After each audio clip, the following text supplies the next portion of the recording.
आज हम बात करने वाले कृत्रिम उपग्रह के आवर्तकाल के बारे में। ओके, तो चलिए स्टार्ट करते हैं। देखिए, जैसे कि आपकी क्या है, पृथ्वी है। इस पृथ्वी से यहाँ पर एक आपका उपग्रह था। मैंने इस उपग्रह को 8 किलोमीटर पर सेकंड के वेग से अंतरिक्ष में भेजा। तो ये क्या करेगा, पृथ्वी के चारों ओर ऐसे वृत्ताकार मार्ग में ऐसा घूमने लगेगा। पृथ्वी के चारों ओर वृत्ताकार मार्ग में आपका जो कृत्रिम उपग्रह वो क्या लगेगा, आपका घूमने लगेगा।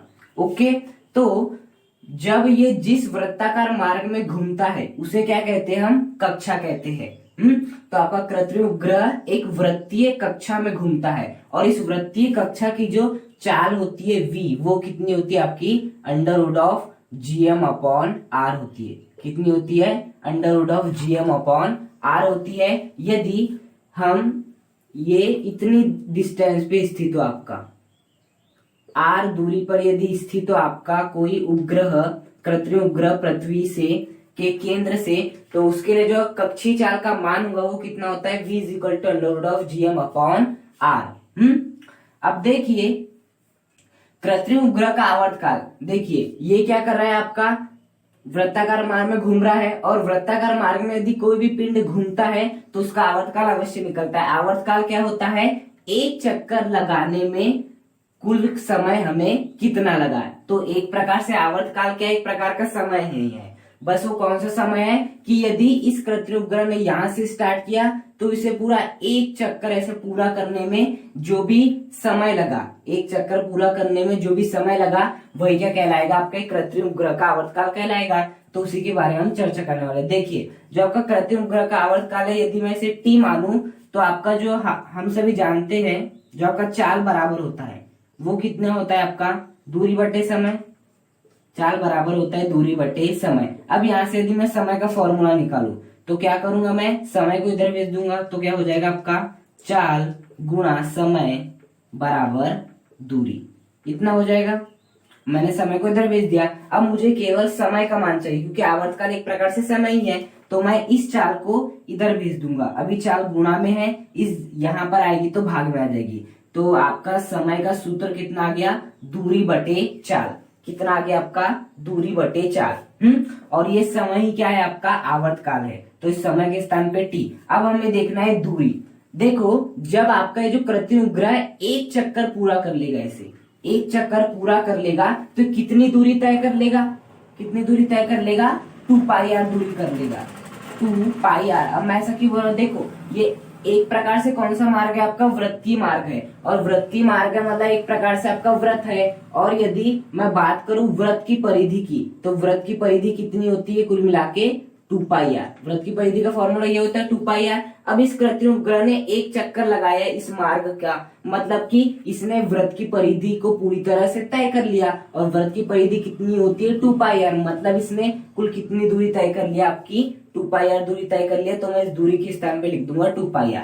ओके, अब देखो ये जो आपका पिंड है, जब ये ऐसा चक्कर लगाएगा तो कितनी चाल से घूमेगा, वो घूमेगा इस कक्षीय चाल से, मतलब कि v से। तो ये हो गया आपका फॉर्मूला t = 2πr/v। कहां से निकाला हमने, समय बराबर दूरी बटे चाल। दूरी इसने एक चक्कर लगाने में 2πr दूरी तय की और इसकी जो चाल थी, जो भी चाल थी वो कौन सी चाल थी, आपकी कक्षीय चाल थी। और कक्षीय चाल कितनी होती है, आपकी v होती है। ओके, तो ये निकल गया आपका आवर्तकाल का फॉर्मूला t = 2πr/v। अब हमारा v का मान क्या आया था, v के मान को हम यहाँ पुट कर देते हैं तो 2πr/√gm/r आ जाएगा। क्या आ जाएगा, √gm/r आ जाएगा। v के मान को जो हमने निकाले थे उस मान को हमने यहाँ पर पुट कर दिए। अब देखिए क्या हो जाएगा आपका, यदि मैं इसे सॉल्व करूं आगे तो यहाँ सॉल्व करते इसे क्या हो जाएगा, t बराबर 2πr ऊपर जैसा का वैसा, नीचे देखिए जैसे √a/b। इसका मान कितना होता है, √a/√b। ये होता है आपका √a/b का, √a/√b। उसी प्रकार से √gm/r का क्या हो जाएगा, √gm / √r। कितना हो जाएगा आपका, √r हो जाएगा। अब इसके बाद क्या होगा आपका, टी बराबर ये जो है आपका अंडर रूट ऑफ आर कहाँ चले जाएगा, ऊपर चले जाएगा, तो 2πr, जब इसे मैं ऊपर भेजूंगा तो अंडर रूट ऑफ आर ऊपर आ जाएगा इस प्रकार से, और आपका अंडर रूट ऑफ जीएम नीचे ही रहेगा। क्या किया मैंने, अंडर रूट ऑफ जीएम अपन आर को पहले तो अंडर रूट जीएम अपन अंडर रूट आर में तोड़ दिया, और जब मैं इसे ऊपर भेजूंगा तो अंडर रूट ऑफ आर ऊपर आ जाएगा, अंडर रूट ऑफ जीएम आपका नीचे आ जाएगा। अब देखो, जैसे किसी की पावर अंडर रूट है, इसका मतलब क्या होता है कि उसकी पावर कितनी है, 1/2 है। तो आपके जैसे ए है, ए पर क्या लगा है, वर्गमूल लगा, इसका मतलब होता है कि ए की पावर कितनी है आपकी, 1/2 है। तो आर की भी पावर कितनी हो जाएगी, 1/2 divide by under root of GM. अब देखो आर के ऊपर कुछ नहीं, मतलब क्या है, 1 की पावर है, और इस आर के ऊपर कितनी की पावर, 1/2। देखो आधार क्या है, समान है, यहाँ भी आर है यहाँ भी आर है, लेकिन घात कैसी है, अलग अलग है, तो घातें क्या हो जाएगी, जुड़ जाएगी। तो फाइनली क्या हो जाएगा, 2πr, आधार समान होने पर घातें जुड़ जाती, तो आर जैसा का वैसा लिखेंगे, 1 + 1/2 कर देंगे।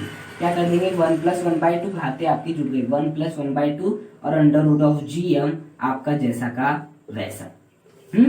अब देखो आगे क्या हो जाएगा आपका, t बराबर, अभी नियम जोड़ देंगे, 2πr, 1 + 1/2 कितना हो जाएगा आपका, 3/2 हो जाएगा, कितना हो जाएगा, 3/2, और अंडर रूट ऑफ जीएम। तो ये हो जाएगा आपका आवर्तकाल, ये हो जाएगा इस जो आपका कक्षीय, जो आपका उपग्रह है, कृत्रिम उपग्रह का आवर्तकाल 2πr⁴ under root of GM, जहाँ m क्या है, इस पृथ्वी का द्रव्यमान है, जहाँ g क्या है, सार्वत्रिक गुरुत्वाकर्षण नियतांक, r क्या है, यहां से लेके यहां तक की क्या है, आपकी दूरी है। हाँ, अब देखिए हम ये वाला जो आपका फॉर्मूला है, ये है उस उपग्रह के लिए जो कि पृथ्वी से r दूरी पर स्थित है। कितनी दूरी पर स्थित है, r दूरी पर स्थित है। अब यदि मैं मान लेता हूं कि यदि आपका r का मान किसके बराबर हो जाता है, आपके कैपिटल R के मान के बराबर। कैपिटल R क्या है, ये पृथ्वी की आपकी क्या है, त्रिज्या है। मतलब r का मान कैपिटल R के बराबर कब होगा,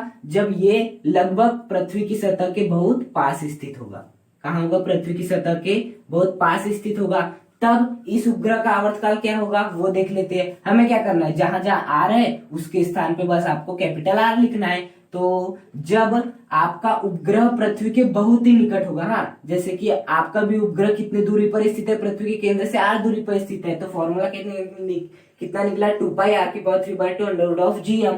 अब यदि ये उपग्रह पृथ्वी से बहुत ही समीप हो, लगभग यहाँ पर हो, और इस मार्ग में घूम रहा हो, तो इस स्थिति में आपके r का मान कितना हो जाएगा, r का मतलब, छोटे r का मतलब होता है आपकी पृथ्वी के केंद्र से उपग्रह तक की दूरी। अब यहां था तो कितनी दूरी थी आपकी, r थी।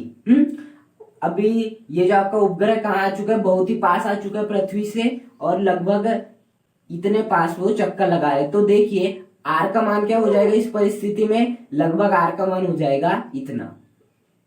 r क्या होता है, पृथ्वी के केंद्र से यहाँ तक की दूरी, तो यहाँ तक की दूरी कितनी मान ली हमने, r। अब जरा देखिए, जैसे ही उपग्रह पास में आया तो जो आपका r का मान है वो लगभग किसके बराबर हो गया, आपके इस बड़े r के मान के बराबर हो गया। इसलिए जब यदि ये फॉर्मूला कब अप्लाई होगा, जब आपका जो उपग्रह पृथ्वी से r दूरी पर स्थित हो। लेकिन यदि आपका उपग्रह पृथ्वी से बहुत निकट हो, मतलब r का मान r के बराबर हो, तब हम क्या करेंगे, जहां जहां आपका छोटा वाला r है वहां क्या रख देंगे, बड़ा वाला r रख देंगे। तो क्या हो जाएगा फॉर्मूला, 2πr⁴